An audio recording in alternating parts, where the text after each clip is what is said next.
CGL की परीक्षा paper leak करने का पूरा षड्यंत्र हमारे विरोधियों ने रचा था। आनंद फानन में तुरंत ये फैसला लिया गया, सरकार ने इंटरनेट की सेवा ही बंद कर दी। थोड़ी असुविधा हुई लोगों को, लेकिन उससे एक बड़े लक्ष्य की प्राप्ति हुई।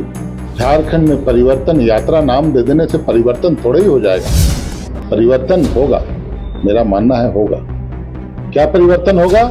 25 से खिसक कर ये 10 से नीचे आ जाएंगे। झारखंड की जनता भी देख रही है कि हमारा माटी का बेटा, हमारा आंदोलनकारी का बेटा, माटी पुत्र हेमंत सोरेन कैसे सबसे लड़ रहा है, और लड़ ही नहीं रहा, लड़ के जीत रहा है। भारतीय जनता पार्टी राज्य में परिवर्तन के उद्देश्य से परिवर्तन यात्रा निकाल रही है, तो दूसरी तरफ झारखंड मुक्ति मोर्चा मैया सम्मान यात्रा निकाल रही है। हमारे साथ झारखंड मुक्ति मोर्चा के प्रवक्ता मनोज पांडे जी हैं। मनोज जी, भाजपा के लोग बोल रहे हैं कि आप लोग परिवर्तन यात्रा से इतना चिंतित हो गए हैं, इतना डर गए हैं, यही कारण है कि मैया सम्मान यात्रा निकाली जा रही है। हाँ, हम लोग तो बहुत डर गए, डर के दुबक गए हम लोग, कोई निकल ही नहीं रहे हैं। भाजपा को देखते ही डर लग रहा है हम लोग को। अरे कुछ सोच समझ कर बोलिए। झारखंड में परिवर्तन यात्रा नाम दे देने से परिवर्तन थोड़ा ही हो जाएगा। परिवर्तन होगा, मेरा मानना है होगा। क्या परिवर्तन होगा? 25 से खिसक कर ये 10 से नीचे आ जाएंगे। तमाम झारखंडी जनता आज चाहती है कि एक लोकप्रिय सरकार, जो आदिवासी की सरकार, माटी का बेटा, जिसने सरकार बनाई और बखूबी और मजबूती के साथ उस सरकार को चलाने का काम किया, झारखंडी हितों में, झारखंडी जनभावनाओं के अनुरूप, पेट में दर्द हो गया, व्याकुलता बढ़ गई, बेचैन हो गए आप। ईडी पहले 2 साल कोरोना चलिए, उसको छोड़ दीजिए, उसके बाद शुरू हुआ खेल। कभी चुनाव आयोग, कभी लिफाफा खुल रहा है, कभी ऑपरेशन लोटस हो रहा है, कभी सीबीआई, कभी ईडी। अरे क्या कर रहे हैं आप? जनादेश का अपमान। 5 महीने तो आपने जेल में डाल दिया। डर कौन रहा है? पूछिए उनसे। एक अकेला व्यक्ति सब पर भारी है, शेर अकेला ही होता है। बिल्कुल, ये चैलेंज है, क्योंकि एक तरफ आप देखेंगे कि 4 मुख्यमंत्री जो कि झारखंड के रह चुके हैं पूर्व में, उसके अलावा शिवराज सिंह चौहान जो मध्य प्रदेश के मुख्यमंत्री रहे, असम के मुख्यमंत्री हैं हिमंता बिस्वा शर्मा, यानी कि 6 मुख्यमंत्री एक तरफ और हेमंत सोरेन जी एक तरफ। बिल्कुल, झारखंड की जनता भी देख रही है कि हमारा माटी का बेटा, हमारा आंदोलनकारी का बेटा, माटी पुत्र हेमंत सोरेन कैसे सबसे लड़ रहा है, और लड़ ही नहीं रहा, लड़ के जीत रहा है। आज ये सत्ता पाने के लिए कुछ भी कर गुजरने को तैयार हैं भाजपा वाले लोग। आप देखें, जिनको सबसे बड़े घोटालेबाज बोलते थे, मधु कोड़ा को, उनके सामने नतमस्तक हो जाते हैं इनके प्रधानमंत्री भी, मंच पर साथ में नजर आते हैं। वाह रे सोच आपकी। हरिनारायण राय, पूरा परिवार कन्विक्टेड है और सजा याफ्ता है, वहां चले जा रहे हैं, हाथ जोड़ रहे हैं कि किसी तरह पार लगाइए, कृपा कीजिए। तमाम घोटालेबाजों को साथ ले आए हैं एक मंच पर। तो इनकी ये सोच है, आप अंदाजा लगा सकते हैं। अब तो ये भी आरोप लगा रहे हैं कि चंपई दा का आप लोगों ने जो कारकेट था वो भी छीन लिया, सुरक्षा छीन लिया, जबकि पूर्व मुख्यमंत्री का प्रोटोकॉल है, उन्हें सुरक्षा देना है, उन्हें कारकेट उपलब्ध कराना है। नहीं, मुझे ऐसा नहीं लगता। मुझे लगता है कि जो प्रोटोकॉल के तहत उनको सुविधाएं मिलनी चाहिए, सुरक्षा मिलनी चाहिए, वो निश्चित रूप से मिल रहा होगा। इसकी विस्तृत जानकारी मुझे नहीं है, लेकिन मैं इतना बता दूं कि इतनी निम्न स्तर की राजनीति हमारे नेता नहीं करते। अच्छा, एक चीज जो है, लगातार भाजपा के लोग आरोप लगा रहे हैं मैया सम्मान यात्रा पर कि ये परिवार वाला यात्रा है, सिर्फ कल्पना सोरेन जी और मुख्यमंत्री हेमंत सोरेन, बाकी जो मंत्री हैं, बेबी देवी, दीपिका पांडे, उन सभी को आप लोगों ने दरकिनार कर दिया है। कहाँ दरकिनार की बात है? देवी जी तो जहां से शुरू हुआ यात्रा वहां से साथ में है, हर जगह साथ में रहेंगी। दीपिका पांडे सिंह जी हैं, मिथिलेश ठाकुर, और भी लोग। जिस एरिया में, जिस क्षेत्र में जाएगी ये यात्रा, वहां के जो कद्दावर नेता हैं, हमारे लोग हैं, हमारे विधायक हैं, सभी लोग साथ हैं। ये तो पार्टी का कार्यक्रम है। इनको कुछ दिखता नहीं है, ये सब बहुत अब हताश हो गया है लोग। नहीं, लोग आरोप लगा रहे हैं कि मंच से लेकर पोस्टर बैनर में सिर्फ कल्पना सोरेन जी ही दिख रही। अरे मंच, कल्पना सोरेन आइकॉन है। आज जो महिला सशक्तिकरण की दिशा में सरकार आगे बढ़ी है, उसकी प्रेरणा स्रोत कल्पना सोरेन है। क्योंकि 5 महीनों में कल्पना सोरेन ने दिखलाया कि महिलाओं की ताकत क्या होती है। दिल्ली तक की सल्तनत को हिला के रख दिया उन्होंने। तो आइकॉन वो है, प्रेरणा स्रोत वो है। आज महिलाएं उनको देखना और सुनना चाहती हैं, तो पोस्टर किसका रहेगा? किसका रहेगा? पूछिए जरा भाजपा वालों से, किसका पोस्टर में हम लोग फोटो डाल दें?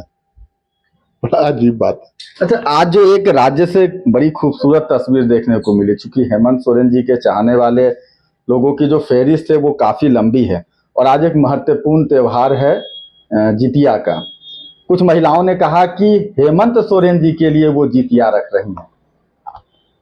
देखिए, लोकप्रियता के शिखर पर, और ऐसे ही नहीं, अपनी सोच और अपनी करनी के बदौलत आज लाखों महिलाओं जो अपने बेटे के समान मानती हैं, लाखों बहनें जो अपने भाई के समान मानती हैं, उनकी फौज इतनी, उनकी संख्या इतनी बड़ी है, व्याकुल और बेचैनी हमारे विरोधियों में हो गई है। तो हमको गर्व है कि हमारे नेता का कद इतना बड़ा है, उनकी सोच इतनी बड़ी है कि आज उनके साथ, उनके लिए व्रत रख रही हैं महिलाएं, अपने बेटे के को जैसे बेटे के लिए रखा जाता है। बहुत गर्व का क्षण है, और हम लोग गौरवान्वित महसूस करते हैं कि हेमंत सोरेन हमारा नेता है। बिल्कुल, कई तरह के आरोप लगे हैं मैया सम्मान योजना पर, लेकिन एक चीज तो साफ हो गई कि हेमंत सोरेन जी चाहते हैं, उनका संकल्प है कि वो महिलाओं का सम्मान करें। उन्होंने एक बात और कहा कि अगर केंद्र जो है वो पैसा दे देती तो शायद मैया सम्मान योजना की जो राशि है वो बढ़ाकर 2,000 रुपए कर देते हैं। बिल्कुल, ये सोच है, और सोच ही नहीं है, उसको कार्यरूप भी दिया जाएगा चुनाव के बाद। लेकिन उसमें आसानी होगी अगर हमारे पैसे जो केंद्र की सरकार दबा के बैठी हुई है, सुप्रीम कोर्ट ने भी ऑर्डर किया है, वो पैसे हमें दे दीजिए। नहीं दीजिएगा तो लड़ाई लंबी चलेगी, लड़ेंगे हम लोग, हर हर क्षेत्र में लड़ेंगे। वो पैसा हम लोगों को चाहिए, वो हमारा पैसा है। पैसा मिलेगा तो निश्चित रूप से 2,000 रुपये हम करेंगे। और वहीं भारतीय जनता पार्टी की जो सोच है, इस मैया सम्मान को रुकवाने के लिए अपने कार्यकर्ता को खड़ा करके हाईकोर्ट में और याचिका दाखिल कराया गया मैया सम्मान को रोकने के लिए। आप देखिए, ये दुश्मन है मैया, जो महिलाएं हैं हमारी। हम महिला सशक्तिकरण की दिशा में आगे बढ़ रहे हैं, लेकिन 1,000 रुपये देना भी इनको नहीं पच रहा है, क्योंकि इनका पलायन रुकता है। वो ईंट भट्ठे में नहीं जाएंगे, धान काटने नहीं जाएंगे, वो अपने गांवों में रहेंगे। महिलाओं का सम्मान और उनका सशक्तिकरण इस माध्यम से हम करना चाहते हैं, और वहीं वो रोक लगाना चाहते हैं। बिल्कुल, सीजीएल परीक्षा के प्रश्न पत्र को लीक होने में आप लोगों ने काफी बड़ा फैसला लिया, इंटरनेट तक सेवा तक जो है वो बाधित कर दी गई, लेकिन फिर आरोप लग रहे हैं कि शायद पेपर लीक हो गया। अब तक आधिकारिक तौर पर जो है उसकी जानकारी नहीं हुई है। क्या लगता है, इसके पीछे भी कोई राजनीतिक षड्यंत्र काम कर रहा है? देखिए, सीजीएल की परीक्षा पेपर लीक करने का पूरा षड्यंत्र हमारे विरोधियों ने रचा था, निश्चित रूप से होता, लेकिन समय रहते इसकी सूचना मिली, खुफिया रिपोर्ट कहीं से ये आया कि ऐसे ऐसी साजिश है हमारे विरोधियों की सरकार को बदनाम करने के लिए। आनंद फानन में तुरंत ये फैसला लिया गया, सरकार ने इंटरनेट की सेवा ही बंद कर दी। थोड़ी असुविधा हुई लोगों को, लेकिन उससे एक बड़े लक्ष्य की प्राप्ति हुई कि जो मेधावी छात्र हैं उनको उनका हक और अधिकार मिलेगा बहुत कम, थोड़े ही दिनों में।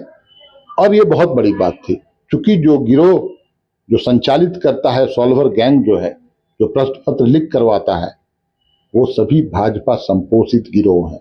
क्योंकि आप देखें, उत्तर प्रदेश, गुजरात, महाराष्ट्र, मध्य प्रदेश, जहां व्यापम जैसे घोटाले हुए, ये सभी भाजपा शासित राज्यों में ज्यादा संख्या में हुए, और यहाँ भी उनकी कुदृष्टि रहती है। तो सरकार को बदनाम करने के लिए वो तमाम कोशिशें कर रहे थे। जैसे ही इंटरनेट बंद करने का फैसला हुआ, हमारे विरोधी खेमे में मायूसी छा गई। ये अपने मंसूबे में सफल नहीं हुए। एक लास्ट सवाल है, लगातार आप लोग भी यात्रा कर रहे हैं, भाजपा के लोग भी यात्रा कर रहे हैं, चुनाव की तैयारियों में जुटे हुए हैं, चुनावी मैदान में कूद चुके हैं, लेकिन सम्राट चौधरी ने जो बीते दिनों कहा कि हेमंत सोरेन को जेल भेज देंगे, संकल्प लेना है, आपको लगता है कि इस तरह के बात का प्रयोग करना चाहिए शब्दों का? मानसिक दिवालियापन है, मुझे लगता है वो थोड़ा